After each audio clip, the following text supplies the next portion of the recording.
오늘 1절 말씀 보시면 여호와께서 이르시되 패역한 자식들은 화 있을진저 그들이 계교를 베푸나 나로 말미암지 아니하며 맹약을 맺으나 나의 영으로 말미암지 아니하고 죄의 죄를 더하도다 말하고 있습니다.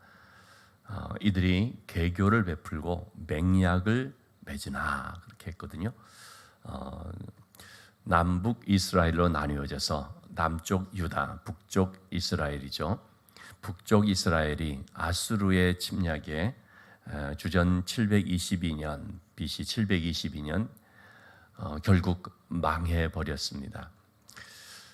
남쪽 유다는 자기들 눈앞에서 북쪽 이스라엘이 멸망당하는 것을 보았을 때 그건 정말 충격적이고 공포였을 것입니다.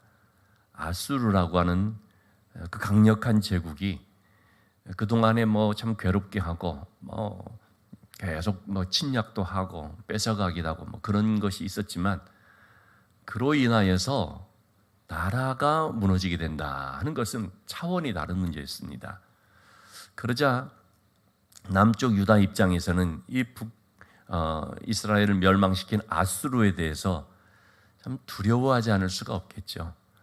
그런데 그 아수르가 좀 있다가 계속 그 사이에도 이제 남쪽 유다마저 집어삼키려고 계속 이렇게 쳐들어오게 했겠죠.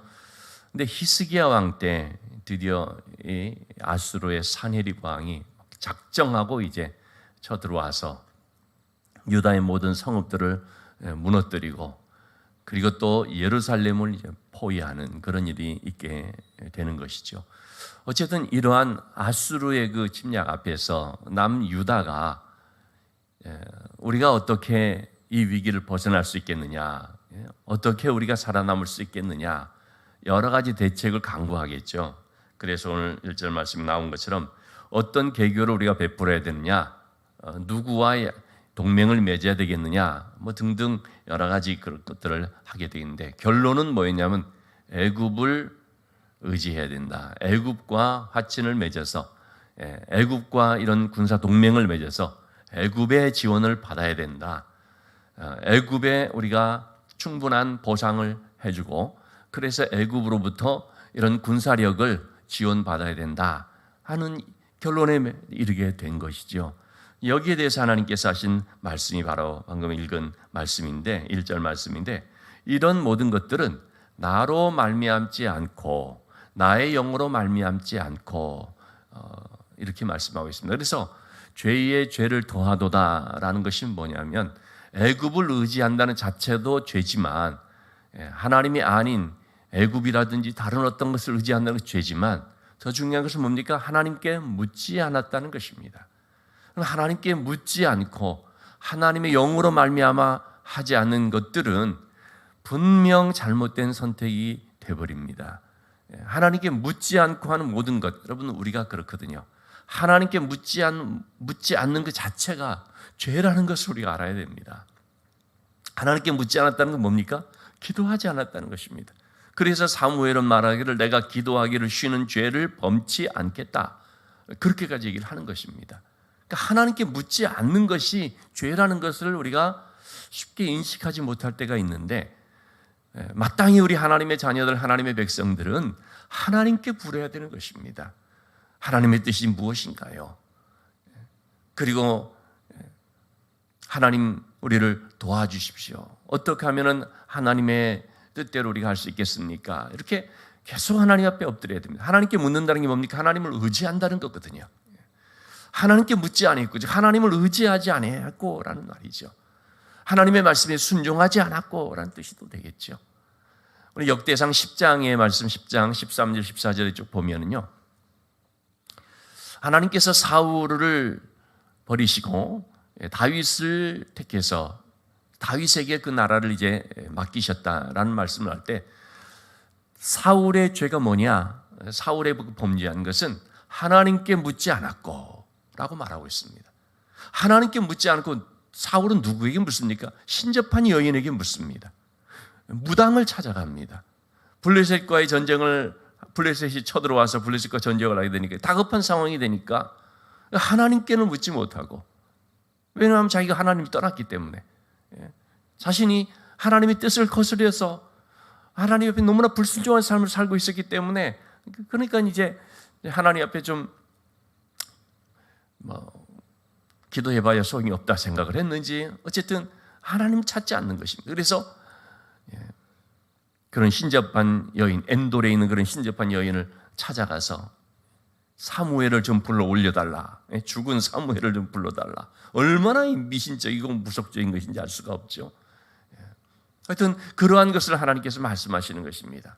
하나님께 묻지 않은 것이 얼마나 큰 죄인가 하는 것이죠. 오늘 1절에 나온 것처럼 죄에 죄를 더하고 그랬거든요. 자, 그러면서 2절 말씀에 보면 애굽을 의지한다라고 하는 그것이 바로의 세력 안에 스스로 피하려 하고 스스로 강하려 하고 애굽의 그늘에 피하려고 하여 애굽으로 내려갔으되 나의 입에 묻지 아니하였도다. 여러분, 애굽을 의지한다는 것은 뭐냐면 애굽의 세력 안에서 스스로 강해지려, 애굽의 힘을 통해서 강해지려, 또는 애굽의 그늘에 피하려 하는 것이라고 말하고 있습니다. 여러분, 우리가 무엇인가를 의지한다는 것은 그걸 통해서 내 힘을 얻으려는 것이고 그 그늘 아래 피하려는 것이죠. 여러분, 정말 우리가 능력으로 삼아야 될 것은 뭡니까? 하나님이죠. 즉 하나님의 그늘 아래 피해야 된다는 것입니다. 그럴 때 우리가 그 능력 안에서 강할 수 있고 승리할 수 있고, 그 하나님으로 인하여 우리가 참 기도하며 간구하는 것을 얻을 수가 있는 거죠. 하나님의 그늘 안에서만 우리는 문제 해결이 있다는 것입니다. 하나님의 그늘 아래 피하는 것이 우리가 안식을 얻는 것이고 평안을 누리는 것임을 말씀해 주고 있습니다. 애굽은 답이 아니라는 거죠. 애굽은 절대로 힘이 되질 않습니다. 애굽은 갈대 지팡이와 같다라고 하지 않습니까? 그를 의지하는 자에게 오히려 상처가 되는 것이라고 말하고 있지 않습니까? 그래서 3절 말씀에서 그렇게 말하고 있죠. 그러므로 바로의 세력이 너희들에게 힘이 되는 것이냐? 그렇지 않다는 것입니다. 오히려 너희들에게 수치가 되고 또 그 그늘에 피하는 것이 너희들에게 수욕이 될 것이다. 수치와 모욕을 당하게 되는데, 애굽을 통하여서 힘을 얻겠다고, 애굽을 통하여서 뭘 해보겠다고 한 것이 오히려 너무나 부끄러운 일이 되어버리는 것을 여기서 말해주고 있습니다. 5절 말씀에서도요, 그들이 자기를 유익하게 하지 못하는 민족으로 말미암아 수치를 당하고 그 민족이 돕지도 못하며 유익하기도 못하고 수치가 되게 하며 수욕이 되게 할 뿐이다. 절대로 애굽이 도와줄 수 없다는, 도와줄 대상도 아니고 도와줄 힘도 없고 애굽은 정말 아무것도 아니라는 것입니다. 우리는 착각을 하는 경우가 참 많습니다. 하나님이 아는 어떤 것이 나에게 힘이 될 줄을 생각을 합니다. 그것을 의지하면 뭔가 될 줄로 생각을 하는데 전혀 그렇지가 않다는 걸 우리가 알아야 되죠. 오히려 전혀 유익하게 되지 못하는, 우리를 유익하게 하는 것이 못되고 그로 인하여서 수치와 부끄러움을 당하게 되는 거죠. 우리 흔히 하는 속담으로 믿는 도끼에 발등을 찍힌다. 정말 그렇습니다, 여러분. 하나님이 아닌 그 어떤 걸 의지할 때 그걸 믿었다 이거죠. 내가 그 사람 믿었는데, 내가 그거를 믿었는데, 여러분 그 믿는 것이 어떻습니까? 자기 발등을 찍습니다. 그것 때문에 오히려 자신이 수치를 당하고 너무나 큰 상처를 입게 되는 것이죠. 그래서 하나님만을 의지하고 하나님 외에 어떤 것도 의지하지 말라 하는 것이 계속적으로 말씀을 통해서 우리에게 들려주시는 메시지이죠. 자, 6절의 말씀에도 보면은요, 내게 짐승들에 관한 경고다라고 했습니다.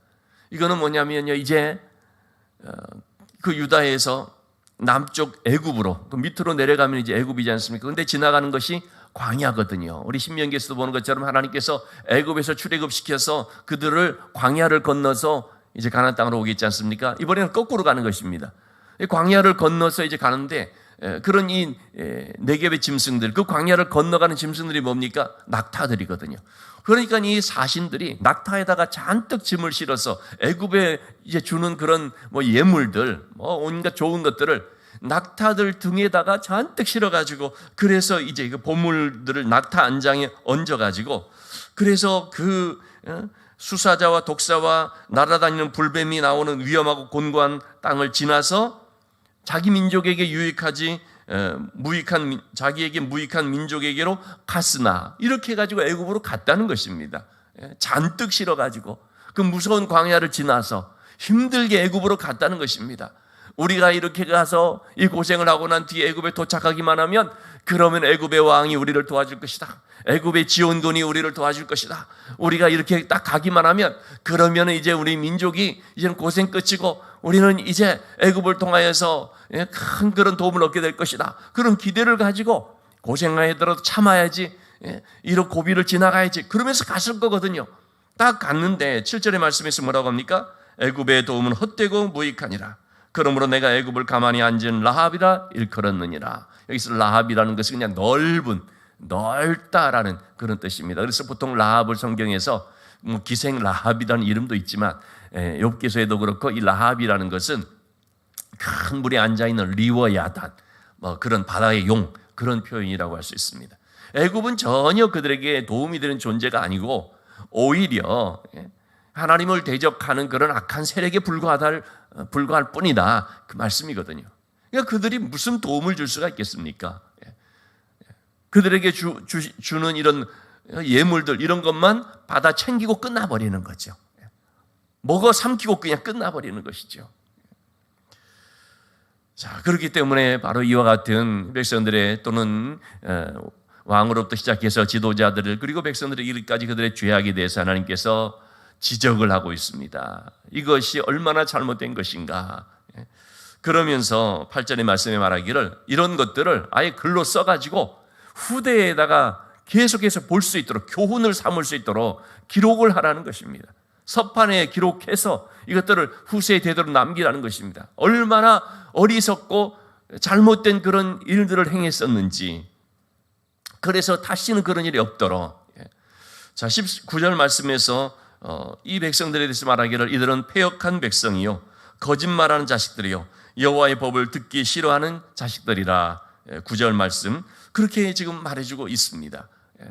이 얼마나 잘못된 것인가 하는 걸 아예 낱낱이 이제 기록을 하라고 하는 거죠. 백성들은 그렇습니다. 백성들은 너무나 하나님 말씀 듣기를 싫어하는 백성이라는 거죠. 거짓말하는 자들입니다. 입으로는 하나님, 우리가 이렇게 하나님 잘 섬기겠습니다, 우리가 하나님 말씀을 순종하겠습니다, 말만 얼마나 잘하는지. 하나님께 나와서 절개를 지킨다 그러고 예물을 드린다 그러면서 제사를 드린다 그러면서 입술로 얼마나 하나님을 공경하는지. 그런데 그들의 삶은 뭡니까? 하나님에게서 멀어지는 거죠. 마음은 하나님에게서 멀기 때문에 당연히 삶도 하나님과 관계없는 삶을 살아가지고, 그러니까 결국 그건 뭡니까? 거짓말하는 것입니다. 하나님 앞에 나와서는 내가 믿음으로 살겠습니다 하지만 정작 삶은 전혀 믿음의 삶이 아닌 불순종의 삶이기 때문에 거짓말이 되어버렸죠. 이게 백성들의 모습이었습니다. 그리고 또 하는 것이 뭐냐면 10절의 말씀입니다. 선지자들이나 선견자들에게 하는 말이 뭐냐면 우리에게 바른 것을 보이지 말라는 것입니다. 우리에게 부드러운 말을 하라는 것입니다. 거짓된 것을 보이라는 거죠. 여러분, 이것은 오늘날에도 마찬가지라고 할 수 있습니다. 백성들이 하는 말은 뭐냐면 설교자들 또는 교역자들, 하나님의 말씀을 맡은 자들에게 우리에게 부드러운 말을 하라, 우리가 듣기 좋은 말을 하라는 것입니다. 평화로다, 그런 말만 하라는 것입니다. 뭐 회개하라, 네 죄를 통회하고 자복하라, 그런 듣기 싫은 말 하지 말라는 것입니다. 바른 것, 올바른 진리의 말씀, 그거 우리 원하지 않는다는 것입니다. 거짓말이라도 좋으니까 우리 마음에 평안을 주는 말을 하라는 거죠. 여러분, 그래서 오늘날에도 우리가 이 하나님의 말씀 듣는다는 데 있어서 우리의 자세가 굉장히 중요한 것이죠. 우리가 이 세상에서도 우리 한국 사회가 지금 굉장히 극도로 분열된 사회라고 하지 않습니까? 진영 논리라고 하지 않습니까? 완전히 나뉘어지는, 이렇게 진보, 보수 이렇게 나뉘어지고 한데, 그런 그 문제들이 전부 보면 뭐냐면 자기들이 원하는 것만을 듣는 거죠. 자기들 진영 내에서 자기들이 듣고 싶은 말, 이것이 가짜 뉴스든 뭐든 유튜브를 통해서 자기들이 원하는 말, 그런 말 들으니까 어떻습니까? 계속 거기에 또 이제 또 세뇌가 되고 또 그것만 이제 되풀이하면서 그걸 퍼뜨리고 계속 그 세계 안에서만 도는 것입니다. 그래서 이런 것들이 바로 진영 논리라고 이제 말을 하죠. 정말 들어야 될 것, 좀 비판적인 것, 좀 불편한 것, 이런 것들도 들으면서 그러면서 좀 균형 잡히게 알고 판단하고 할 수 있어야 되는데 그렇지가 않은 것입니다.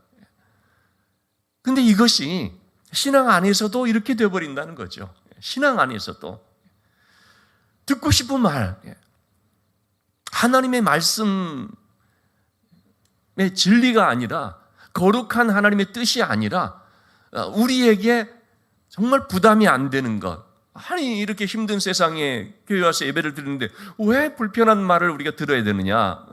아니 이왕이면 정말 위로의 말, 좀 평강의 말, 그런 용기를 북돋워주는 말, 그런 말을 들어야지.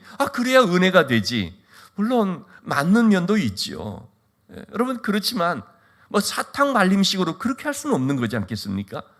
그래서 오늘 이 말씀 이사야 시대의 그 모습에 대한 것이지만 사실 우리 시대에도 그런 것들이 참 많이 있는 거거든요. 그래서 이렇게 말하고 있는 거죠. 너희가 선지자들, 선견자들에게 우리가 원하는 말, 부드러운 말만 하라는 것입니다. 따끔하게 질책하는 말, 그런 말을 우리 듣고 싶지 않으니까 부드러운 말만 하라. 여러분 그래서 참 우리 자신들 한번 점검해 볼 필요가 있습니다. 내가 듣고 싶은 말만 듣기를 원하는 것인지, 아니면은 정말 모든 하나님의 말씀에 대해서 열려진 자세를 가지고 듣는 자세를 갖는 것인지. 바울은 디모데에게 말하죠. 말세의 때가 되면 사람들이 어떻게 된다는 것입니까? 말세의 여러 가지 특징들이 있는데 자기를 사랑하고 물질을 사랑하고, 그런데 특히 귀가 가리워져서 자기의 귀를 이렇게 좀 시원하게 해줄 스승을 옆에 두고 자기의 욕심을 채워주고 자기의 그런 어떤 가려운 부분을 긁어줄 수 있는 듣고 싶은 말만 이렇게 해주는 그런 사람을 스승으로 옆에 두고 그런 어떤 교역자를 그냥 따르고 이렇게 된다는 것입니다. 말세의 특징이. 그런 점에 있어서 여러분 우리는 하나님의 말씀을 들을 때 참 하나님의 거룩한 뜻을 알기 위해서 그 어떤 말씀이든지 나에게 주시는 하나님의 말씀으로 달게 들을 수 있는 이런 면이 필요한 거죠. 여러분 다윗도 그렇지 않겠습니까? 나단 선지자가 와서 다윗의 잘못을 지적했을 때 다윗이 듣고 싶은 말만 듣는 사람이었다면 어떻게 하겠습니까? 나단 선지자가 하나님의 말씀을 전하고 다윗의 그 아픈 부분을 지적하면서 회개를 촉구했을 때 당장 쫓아낼 수 있는 거 아니겠습니까? 그러나 다윗이 그래도 참 신앙인이라는 것이 뭡니까? 그 자기를 아프게 하고 자기의 그 잘못된 것을 드러내는 너무나 듣기 싫은 말 아니겠습니까? 다윗의 입장에서는. 그런데 그 말씀을 하나님의 말씀으로 달게 듣거든요. 그러니까 어떻게 됐습니까? 다윗이 살아나는 것입니다. 여러분 내가 듣기만 원하는, 내가 원하는 것만 듣고 그러다면 그건 영이 죽어가는 거죠. 그러나 내가 들어야 할 말을 듣는다면, 듣기 싫지만 내가 마땅히 들어야 될 말을 듣는다면 어떻습니까? 내 영이 살아나게 되는 거죠. 그래서 하나님의 말씀을 살리는 말씀이 돼야 되지 죽이는 말씀이 되면 안 되는 거죠. 오늘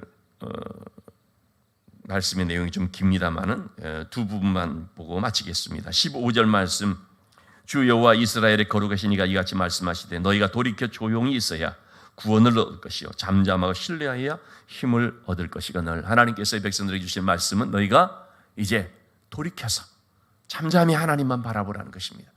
너희가 어디 다른 데 가서 자꾸 도와달라 이렇게 하지 말고 조용히 있어서 잠잠히 하나님을 신뢰하면서 하나님만을 의지할 때 하나님께서 너의 힘이 되어줄 것이다. 너희를 구원하는 힘이 하나님께로부터 올 것이다. 하나님만 바라보라라고 말씀하고 있습니다.